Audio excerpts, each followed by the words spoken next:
څه فکر کوئ ځینې اشخاص ولې زیات فعال ځینې اشخاص کم فعال وي ځینې اشخاص ښه وجدان لري ځینې اشخاص وجدان نه لري بې وجدانه دي وجدان څه شی دی ځینې خلک همیشه هیلې لري نوې هیلې لري نوې پلانونه لري ځینې خلک هیڅ هیلې نه لري بې هیلو خلک دغه خلک له کوم ځای څخه تقویه کېږي دغه کوم جوړښت دی زموږ بدن کې چې موږ ته وجدان او شیان راکوي په تېرو ویډیوي کلیپونو کې مو په اډ او ایګو خبرې کړې وي اډ چې موږ سره پیدایشي موږ سره پیدا کېږي او ایګو وروسته له اډ څخه بیا تکامل کوي خو مهمه دا ده چې دوی وظیفې څه وي هغه موږ په تېرو ویډیو کلیپونو کې کړې وي هغه وظیفې مو پېژندلې وي که چېرته هغه ویډیو کلیپونه مو نه وي لیدلي نو حتما یې وګورئ تر څو پوه شوئ چې اډ ایګو او سوپر ایګو دغه سیکوینس باید دغه ترتیب باید مراد شي اوس راځو موږ په سوپر ایګو باندې خبرې کوو سوپر ایګو د حقیقت سره تړاو نه لري ایګو مو ویلې وه چې ایګو حقیقت پسې ګرځي هغه څه چې حقیقت دي هغې پسې ګرځي سوپر ایګو حقیقت پسې نه ګرځي سوپر ایګو هر وخت د کمال پسې ګرځي د کمال معنا ده چې غواړي تر ټولو غوره واوسي د کمال پسې ګرځي د سوپر ایګو تکامل د 15 کلنۍ څخه پیل کیږي او همدا زموږ اخلاقي معیار ټاکي دا چې تکامل د څه څخه کوي دا خبره مهمه ده سوپر ایګو تکامل د څه څخه کوي د سوپر ایګو تکامل د خپل ماشوم د تکامل د سوپر ایګو د مور او پلار څخه دی د کورنۍ د غړو د چاپیریال دین زموږ سوپر ایګو تقویه کوي رواجونه دغه ټول زموږ سوپر ایګو تقویه کوي سوپر ایګو بیا خپله دوه برخې لري موږ ویلو چې دا زموږ اخلاقي معیار دی موږ ته اخلاق ټاکي او د غوروالي اخلاق ټاکي دا چې څه شی غوره ګڼل شوی او څه شی بد ګڼل شوی دی هم غوره او بد کوي د غوره ګڼلو لپاره موږ د غوره او بد ګڼلو لپاره موږ ایګو په دوه برخو ویشو سوپر ایګو په دوه برخو ویشو لومړۍ برخه یې وجدان څه شی دی کله چې موږ وجدان خبره کوو نو په عموما په ټولنه کې وجدان زیات استعمالیږي ته وجدان نه لري ستا وجدان خراب دی ته هېڅ وجدان لرې بې وجدانه یو څوک یو کار داسې بې طریقې کوي بیا خلک ورته وایي ته بې وجدانه یې وجدان څه شی دی وجدان د سوپر ایګو فعاله برخه ده په دې کې هغه عملونه ځای نیسي چې تاسو پرې بد ګڼل شوي یاست په دې کې هغه عملونه ځای نیسي چې تاسو پرې بد ګڼل شوي یاست هغه عمل بد وګڼل شي مثال یو ماشوم دی یو کار خراب کوي په یو کار کې دغه کار د ټولنې د اصولو خلاف دی د اډ تر تاثیر لاندې راځي یو کار کوي دغه کار کولو باندې هغه ماشوم رټل کیږي یا هغه ماشوم دغه کار بد ګڼل کیږي نو دغه کار په وجدان کې ځای نیسي بیا په آینده کې تاسو مجبور نه یاست چې ماشوم ته هغه کار بیا ور په یاد کړئ چې دا بد دی یو وارې ورته وجدان کې ځای کوي یو وارې دغه بد عمل د هغې په وجدان کې ځای کوي هغې ته دغه بد عمل معرفي کوي چې دا څومره بد دی نو یو ښه وجدان به جوړ کړی وي د سوپر ایګو دوهمه برخه ایډیاله ایګو ده یا ارماني وي ایګو ارمانونه پکې ځای لري ارمان یا ایډیل څه ته وایي که چیرته یو ماشوم په یو کار باندې وستایل شي هغه کار باندې دغه ماشوم وستایل شي نو دغه کار د هغې په ایډیال ایګو کې ځای لري دغه کار ښه ګڼل شوی یو ماشوم دی کور ته یو کس راځي هغې ته سلام اچوي په دې باندې افریني ورکول کېږي دغه ماشوم د دې په ارماني ایګو کې دغه سلام اچول یو ځای په یو ښه شکل نیسي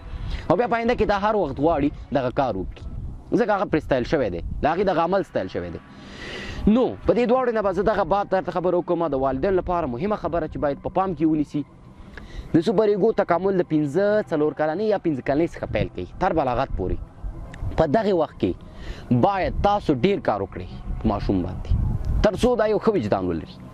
زموږ کورنۍ ځینې مشکلات لري په پښتنو کورنیو کې زیاتره ماما ته کنځل وکړه کاکا ته کنځل وکړه کنځلې باندې ورته وایي کنځلې زده کړي دي خوشحالېږي ورته یا داسې نور کارونه په ماما ګزار وکړه په کاکا ګزار وکړه دغلته تاسو دغه ګزار کول د هغې په ایډیال کې ځای کوئ هغې ته د یو ښه صفت د یو ښه کار په شکل ښایي چې د ښه کار په شکل یې ښایي نو هغه بیا هر وخت غواړي کنځلې وکړي هغه بیا خپل مور پلار ته هم کنځلې کوي ځکه هغه پې بد هغې ته دا ښه ښکاري هغه نه دی ملامت هغې ته دا ښه ښکاره شوی دی نو د دې په خاطر چې یو ښه وجدان او ښه ایډیال ولري نو باید کارونه ورته په مساوي توګه وستایل شي او کار ورټل شي نه ماشوم که چېرته ماشوم ورټئ نو تاسو اروایي تحقیر رامنځته کوي د هغې اډ وژنئ بیا هغه هیلې نه لري د هغې هیلې د لاسه ورکوي هغه ماشومان چې په ماشومتوب کې ډېر رټل شوي وي هغه په آینده کې هېڅ داسې د ژوند کولو پلان نه لري په حقیقت کې هغوی نه غواړي پرمختګ وکړي ځکه هغوی ویریږي په هر څه باندې د رټلو څخه ویریږي فروید وایي چې سوپر ایګو د ماشوم یا د انسان لپاره د مور و پلار حیثیت لري څنګه چې مور و پلار موږ ته په ښو کارونو مکافات او په بدو کارونو مجازات راکړي سوپر ایګو هم دغه کار کوي سوپر ایګو هم موږ ته مکافات او مجازات راکړي تاسو کله کله ډېر ښه احساس لرئ خوشحاله یاستئ چکر ته مو زړه کېږي هغه ستاسو د سوپر ایګو مکافات وي د هغې څخه مخکې تاسو سخته تېره کړې وي امتحانونه چې تیر شي معمولا دغه د پوهنتونونو مکتبونو امتحانونه چې تیر شي نو بیا هغه خلک چکر وهي هغه چکر ته د خلکو زړه کېږي ولې ځکه دلته سوپر ایګو تا ته مکافات درکوي چې چکر ووهه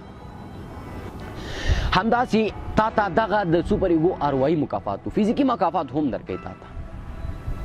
لکه خوښي ده ستا خوښي ده ستا ځینې کارونه ته کوې چې ستا پرې خوښ شي دغه فزیکي مکافات دي همدارنګه مجازات هم شته دی